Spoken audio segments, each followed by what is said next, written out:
welcome to this session. So in this session, we are going to discuss on the packages in Java programming. Friends, so now when we're going to talk about the packages, so think about the naming conventions, what we use in Java program or what we use in any programming languages. That is the identifier what we use.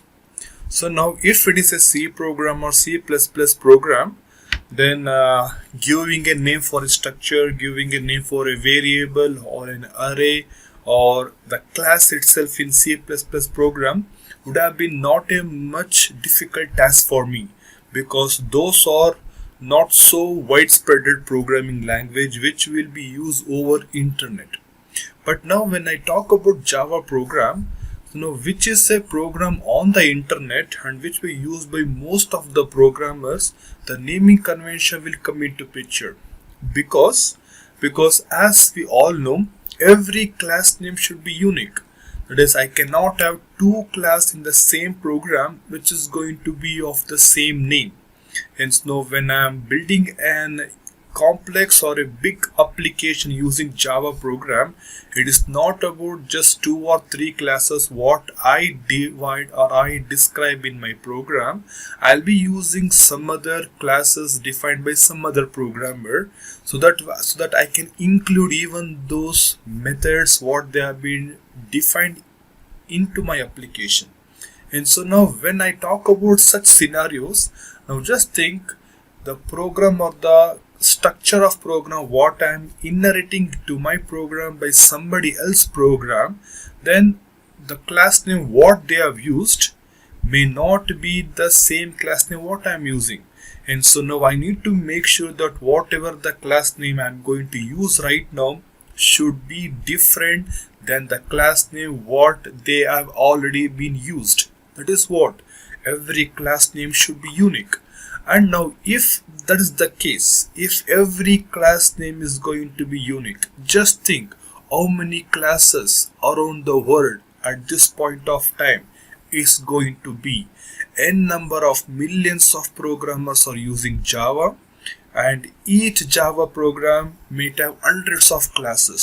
So how many names you need to have? Hence there can be a scenario or a position where we can run out of convenient and descriptive names. That is, for example, if I want to have a class name called as demo, so I am going to use demonstration as a class name. It's a different class name, or demo class, or demo exp, demo example, demo 1, demo 2. So how many convenient name I can give, or how many descriptive appropriate names I can give for the class, and some sort of time I can run out of the convenient and descriptive name too. And you need to assure that the name what you have decided to give, you need to assure it is not going to collide with the names chosen by other programmers also. Hence you need to make sure the class name is unique, and you need to keep an eye on how convenient the name we are using for your class, and even you need to assure it's not going to collide with the names chosen by other programmers. So now in this scenario, just look at this. So now a programmer, ex-programmer is saying I'll be using a class name called as tree, whereas the other programmer will say no, I will use it. And so now there can be a scenario where the programmers will get into fight, saying I need this class name for my program, or I need this class name for this program. Hence this can happen. Or else, once I have been defined a class name, something called as sort, so which is available over the network, so any other programmer being in the network who is going to use the code what I have been shared, they are not supposed to use the same class name as sort.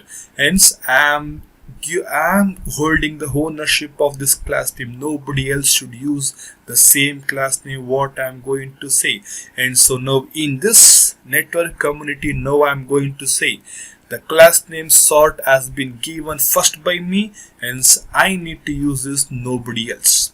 Hence, now this is what the problem right now is going to arise if you are using a Java program which is an worldwide program on internet. If it is C and C++, this would have been not a scenario, but it is Java, hence the such scenario is going to occur. Hence, now we will just try to see how we are going to address this scenario and how do we avoid these conflicts. And the mechanism what we are going to use now is going to be called as packages. Fine. And so now the packages what we are going to talk is going to be the mechanism of partitioning class name space as manageable chunks. Now just have a look at this word, which is going to be manageable chunks. Earlier to this topic in the sessions, we have discussed about the namespaces, using namespaces in C++ program. Now the package is similar to this. We are going to use a package which is similar to namespace, which is going to make my class name to be the local name for my program itself. Using package which is similar to namespace will give me more advantage than the namespace. The advantage is going to be in the structure, is going to be in the visibility what I'm going to give, the access control what I'm going to give. Hence the package is the advanced version of a namespace. If you want just to make sure you're going to have only the local class name, pick up the namespace mechanism. If you want more than this, if you want more than to manage your class names properly with the proper hierarchy, then the package is the appropriate mechanism. Fine. So now using packages, we can divide into these two main properties. It has got two main properties. Using package, one thing is you are able to manage the class names appropriately. Hence the naming convention problem is solved. Hence I can use any name now, because the name what I am going to define now is going to be in my package, and the class name which is going to be in the package should be unique. That's it. Whereas the other programmer has created its own package, and the class name what he has used, it is going to be in its own package. Hence the class name tree which the two programmers was fighting, now it can be resolved, saying you have your own package and create a tree class in that, and you are going to have a different package and have the tree as the class name in that. This is how we are going to solve the naming convention. And the visibility control also, that is how the data members, being private, being protected, being public, how it can be accessed. I can give a new dimension for this access control along with the private, public and protected access. That is what we are going to do with the package, saying only I can use it or access it. Yes, these are the two major properties or advantage what I'm going to get in my Java program if I'm going to use package. Now we'll just see how the naming convention will be solved, and later on we'll see how we can bring in the visibility control into my Java program. Fine. So now when I'm going to say a package, so which is how we're going to use the package in my program and how we're going to define a package. Now whenever you're going to define a package, now this is the syntax what I'm going to use. I'm going to use the keyword package. Package is the keyword, and I'm going to give a package name, something like this. I'm going to have the keyword package, and I'm going to give my package name right now as my package. Now this is how we are going to define or declare a package. And now whenever you're going to a package, there are few simple rules which you need to follow, or few properties which you need to understand. The simple rules are, just look at the program what right now I've created. I've created a program called as demo.java. In this demo.java, I'm going to have the first statement is going to be package, my package, that is the package what I'm defining right now. Hence, the package what you define, the statement, it should be the first statement in your source file.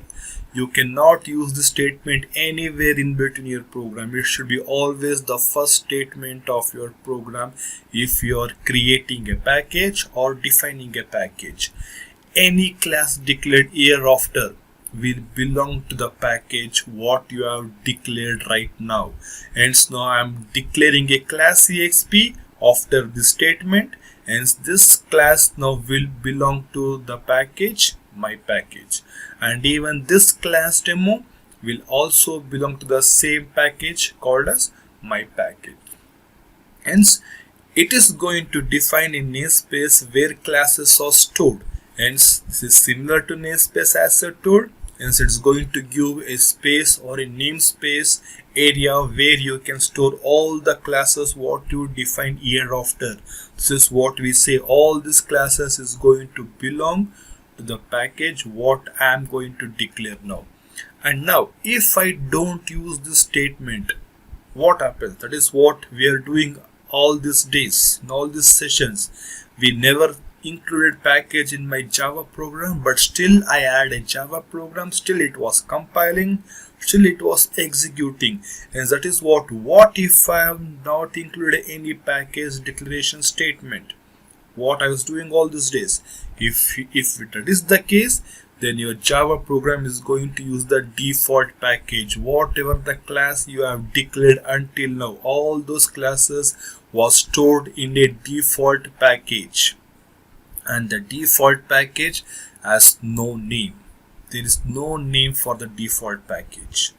Hence whatever the class you declare without any package declaration, every class will be dumped into a default package which has no name. Hence you cannot access the default package. Now this is how you're going to use or define and you're going to create a package in your program. So now just look at this. One more important thing or important point what you want to look at whenever you're going to talk about package. Now package is not just a statement which is going to create the package and executes your program or makes your class to store in that. When we say the classes are stored in that, it should have a space, it should have a memory space.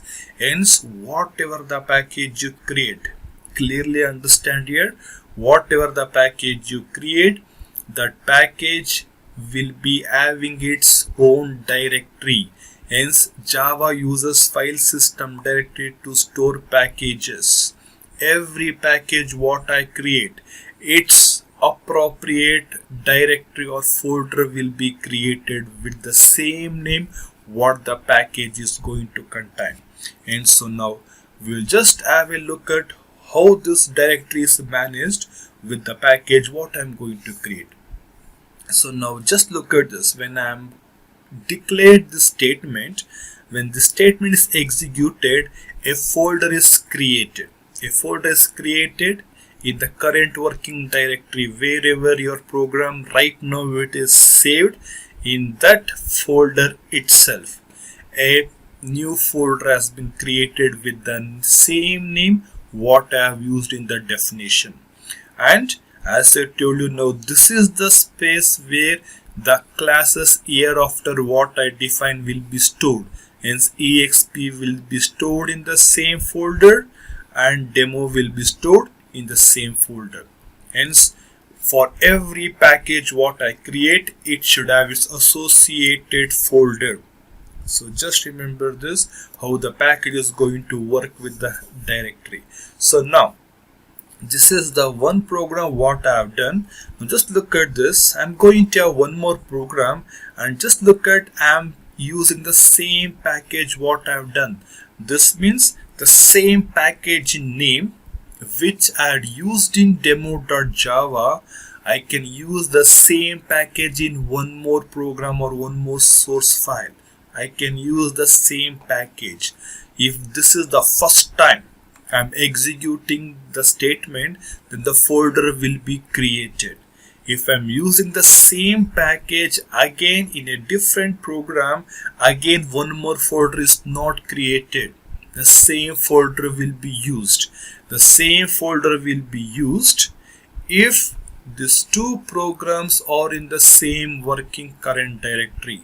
If these two are in different directories, then this statement will create a new folder in the other working directory wherever this program has been saved and executed, and I'll be having two different folders. If both the programs are in the same working directory and if you are using the same package, the same folder will be used to store the class year of term. Hence XYZ will also be in the same folder and try class also will be in the same folder. Now this is how the package will be stored in a folder and I can use multiple times. And just look at this, most real world package are spread across many files. When I say a package, there are n numbers of package already available throughout the world because Java program is used so widely. Fine. So now when I'm creating a package, now there can be again a conflict with the package. Now the same naming convention problem what I can encounter. Hence to solve this problem, Java will give one more bit of mechanism, what we call this as hierarchy of the packages. That is what we call this as the hierarchy of packages. So now when you're defining a package, if you think that naming convention, the naming conflict of package can also happen, at that point of time you can create the hierarchy of package. And whenever you want to create the hierarchy of package, the same keyword again. So now I'm going to have package 1 name dot separated with a dot package 2. Hence I'm creating the sub package of the main package. And I can go further, create one more level of package. And so I'm going to have again a dot operator, package 3. Now package 1 will be the main top level folder or the package. Inside this package, I'll be having the subfolder or the sub package, package 2. Inside this, I'll be having package 3. In the same way, you can go to any level. And the number of levels what I'm going to have with the package hierarchy depends upon the maximum levels of your directory hierarchy or system directory hierarchy. Fine. So now using this, just look at this example. As I told you, path is going to be package 1. Within this folder, I'll be having package 2 and the package 3. So pictorial representing. Now this is the folder what for the package 1 has been created. When I execute this statement, I am going to create a folder called package 1, and inside this folder a subfolder will be created for the package 2. Inside this, one more subfolder will be created for the package 3 under package 2. Now this is how the directory will be structured even if you are using hierarchy of package. Hence for every package what you use, either an individual package or the sub packages, so everything should be having its own folder or the directory. And so now one more important note to make out here is you cannot rename a package without renaming directory. Now once this is done, there is a map between the statement and the map between the folder name. There's going to be strong mapping between the package name and the folder name. Hence, if you want to change the package name, you can change this, but you need to make sure you're going to change the folder name. Until unless you don't change the folder name, you cannot change the package name. For example, if I want the package 2 to be renamed as package 20, then first I need to change the name of the folder here, then I need to rename the package. Now this is how you need to do with the package you're going to have. So now I'm going to have packages now, created packages I have stored in some package hierarchy. Now when your Java program is going to start execution, it should be able to find the packages. Now why it should be able to find the packages? Because the class what I am using in my program, it need not be in one folder now. It can be in the main folder, it can be in the subfolder, it can be in another separate folder itself as separate package, because the source file, what I'm going to do, multiple source file, it can use the same package and all this class be in that one package, or I can have two separate source file and two separate package itself. Hence your Java program should be capable or should be able to fetch all these classes at different folders, which can happen. And that is what we say, how the Java is going to find the appropriate package and how it is going to use the appropriate classes for the execution. Hence, that is the question what we put now. How does Java runtime system know where to look for the package? So as an answer for this, there are three ways what I can do this. There are three ways what I should do to make sure Java is going to find the appropriate package as well as the appropriate class. The first type is simple. It is, we are going to work with the current working directory. Fine. If the package what you have created and the folder of its package, if it's in the current working directory itself, that is wherever my program has been saved, if in the current working directory, then the Java is going to easily find in the current working directory. Hence, even if it's a subdirectory, the Java can search. Something like we are going to have my package is the package what I've created. Now this is the folder what I have been created. In this folder I'm going to have exp demo and I'm going to have demo.java. So right now my program what I want to execute, the demo.java program, is in the current working directory, as well as my package is also in the current working directory. And so now without any additional effort, your Java program or runtime system can easily find your package and associated class. And even if it's in the subfolder, even if it's any subfolder from the current working directory, then even the Java run system can find that. It can find even if it's subfolder. It need not be in the current working directory only. Starting from the current working directory, any other subfolder hereafter, if you have got your package, the Java runtime system can easily find those packages. The second way is the directory path, which we call this as class path. I need to mention where my classes are being stored. That is, the package is used to store the classes, and now I should tell what is the path I'm going to give for this packages. And so now just look at this, how we are going to set the class path. Now class path is the similar way how we're going to set the environment variable. It's an environment variable. We'll just open the environment variable from the property, and I'm going to set the path, something similar to this. I'm going to give the variable environment variable name as class path, and I'm going to give the path, the complete path where my package has been stored. And if I set this class path, your Java runtime system, even if your package is not in the current working directory, it will check the class path and it will find the appropriate package and the appropriate class. And the third way of doing this is including the class path while compiling your program.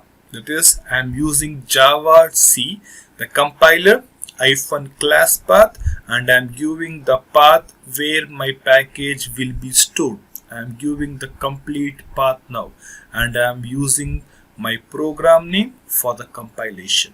Hence, either you need to make sure your package in the current working directory. If it's not in the current working directory, you need to set the class path, and if even the class path is not able to do, you can even give the complete class path of your package at the compilation time itself using such structure. Fine. And one more note to make here with these two types of finding package method is that when you are going to give the directory path or when you're going to give the class path, you need not include the package name in that. You're going to give the complete path until your package. You will not include the my package name into your program. And so now the class path must not include my pack.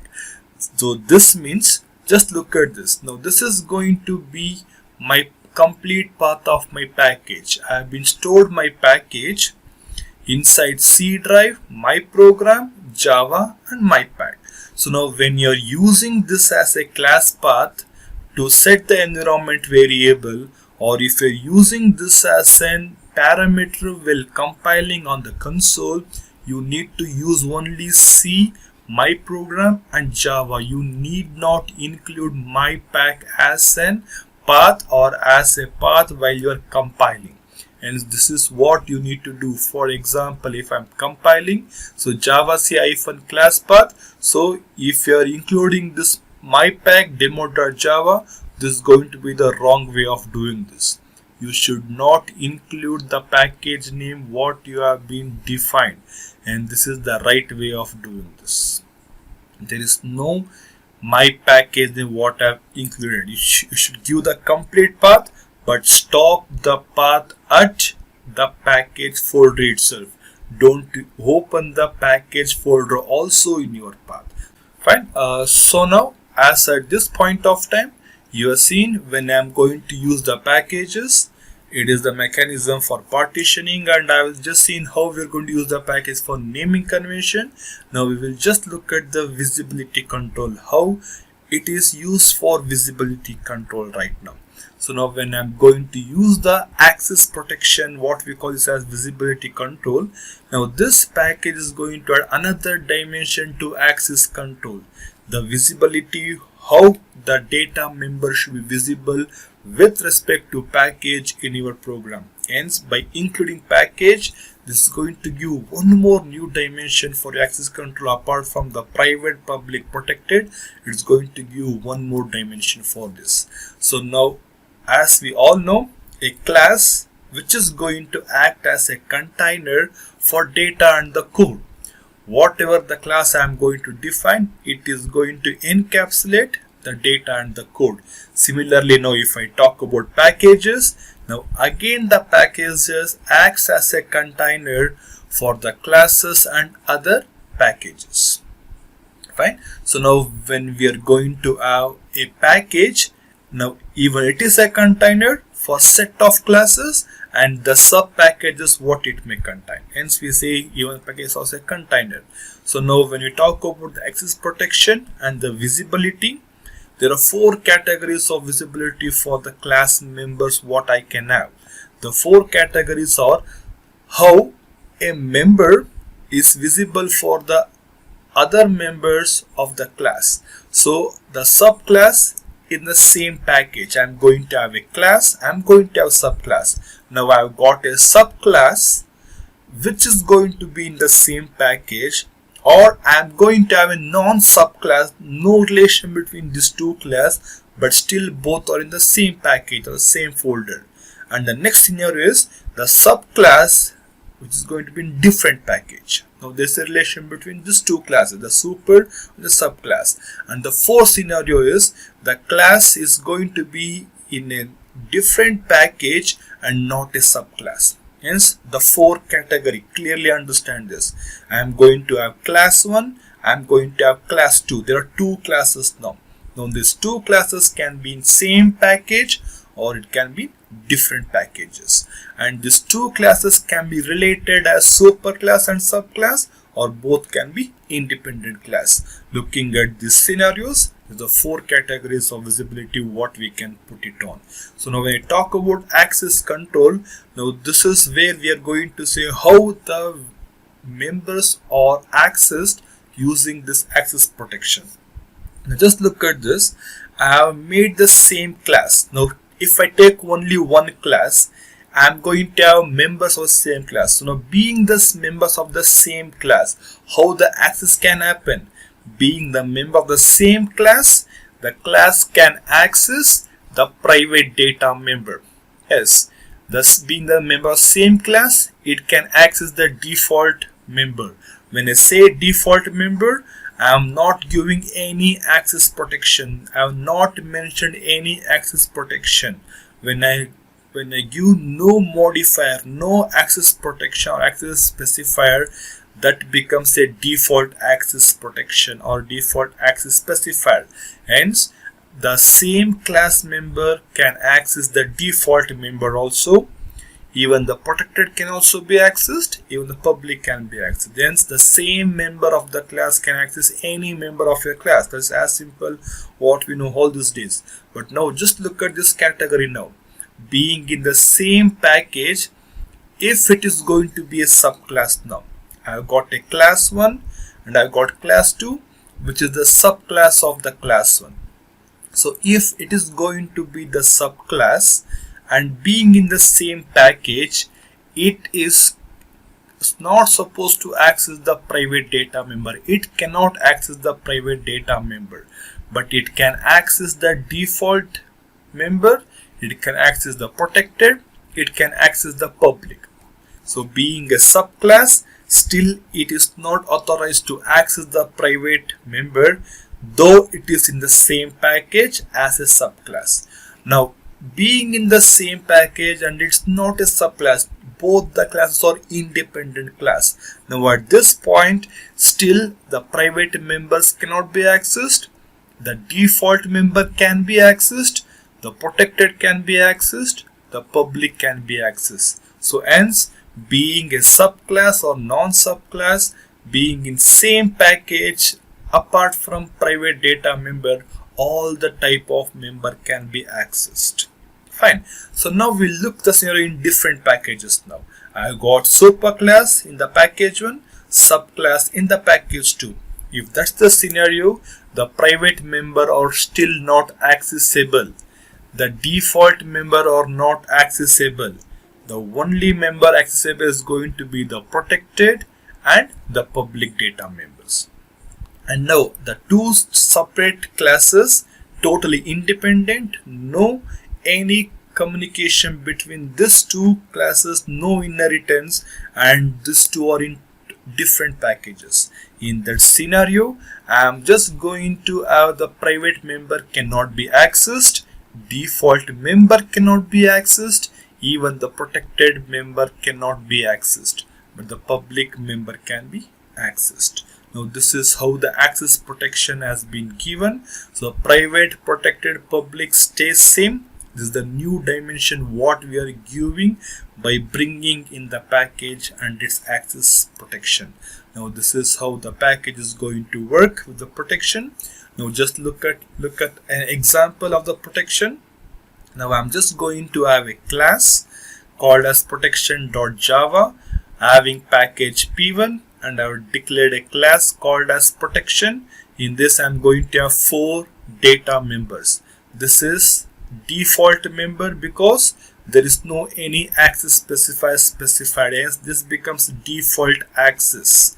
This is private member, this is protected, this is public, and I'm going to have the constructor protection. Now this is the member of the same class, hence the member of the same class can access the default, the private, the protected, and the public. Fine. So now I'm just going to take one more class now. Now this is going to be the derived class of this protection, and this becomes a subclass, this becomes a superclass. And just look at this, I'm using package p1 and package p1, hence both are in the same package. Both are in the same package. I got superclass and the subclass. Now in this scenario, the private member is not accessible, but remaining 3 type of data members are accessible. Hence you're going to get syntax error at this statement. And the next scenario, I'm going to have one more class called as same package, but it's not a subclass of this because this class is using extended keyword, but it's not using any extended, there is no inheritance, and so now this package is similar to this again. It can access all the members apart from the private member, hence you're going to get syntax error at the statement 2. And now just look at one more scenario now, where I'm going to have the protection2.java, which is going to be in different package. Now this file, this file, and this file, all this are in the package called as P1, the same package. Now I'm creating a different package called as P2.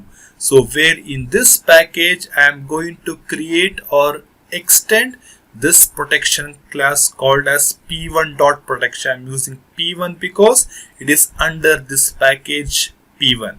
Hence I am using P1.protection. Hence this becomes a super class and this becomes a subclass. And these two superclass and subclass are in two different packages. Package 1 and the package 2. Hence the default member is not accessible. The private member is not accessible as usual, whereas the protected is accessible and even the public is also accessible. Fine. So similarly, look at this example, the other program where I am going to have two different packages and there is no any communication between this. That means there is no any subclass and superclass in this class. But I am creating the object of this protection class using P1 package name and the protection, and I am just going to use this properties over here. I am going to use the properties. Now the default is not accessible, private is not accessible, protected is also not accessible because it is not the subclass. Now this is how the access protection is going to work in your program. Fine. So now we will just see how the importing of the packages is going to happen. Because once we have created the package, once we have been created a package, now we need to clearly understand how we are going to make use of the package, what have been defined or declared, or what some other programmer has been already declared is something similar to including the header file. The header file contains set of inbuilt functions. If I want to use those inbuilt functions, I need to include the header file. Similar to that, I am going to have a package. If I want to use any classes which is going to be in that package, I need to import that package. Hence, I am going to include a header file.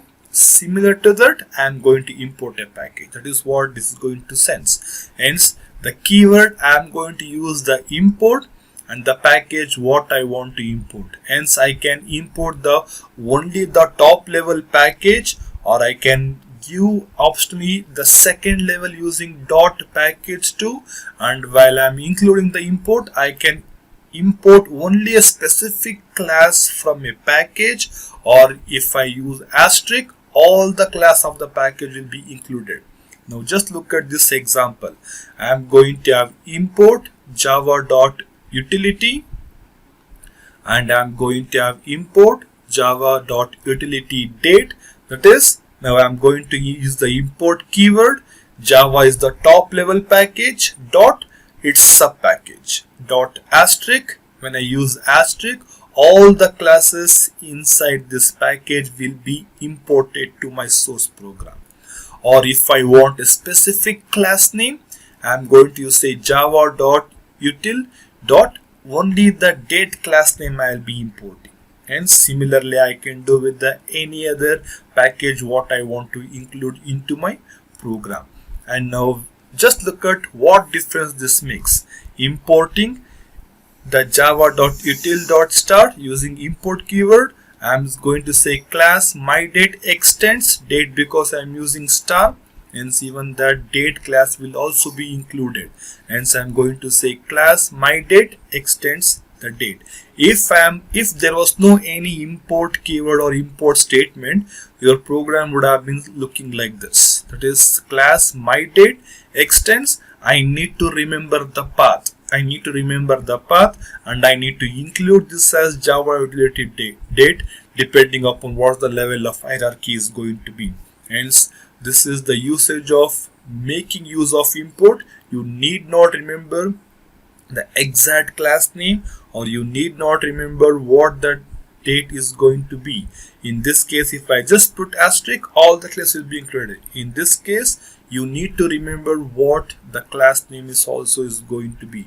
So this is how I'm going to import a package, and just an example of this where I'm creating my own package and I'm importing that package into the other source file using star. When I say dot star, now these two classes, class balance, will be included into my program, and now this program has included this class and it is a public class. So without any hesitation or without any syntax error, I can make use of the class balance in my program. Now this is how the package is going to work in your Java program. And this is all for this session. Thank you.